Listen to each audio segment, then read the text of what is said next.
হরে কৃষ্ণ। এই নৃসিংহদেব মুভিটা, মহাবতার নৃসিংহদেবের যে মুভিটা তৈরি করা হয়েছে, এটার উদ্দেশ্য হলো যারা নৃসিংহদেবের সম্বন্ধে জানে না বা যারা ভগবানের সম্বন্ধে জানে না তাদের জন্য বানানো।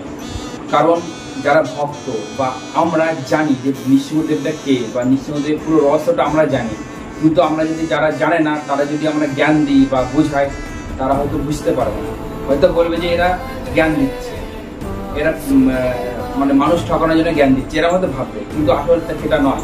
যারা জানে না তাদের জন্য মুভিটা বানানো। যারা হয়তো অনেকে এই নৃসিংহদেবকে চেনে না, তারা এই মুভিটা দেখলেই বুঝতে পারবে যে নৃসিংহদেবটা কে, নৃসিংহদেবের পুরো রহস্যটা কি সবাই জানতে পারবে।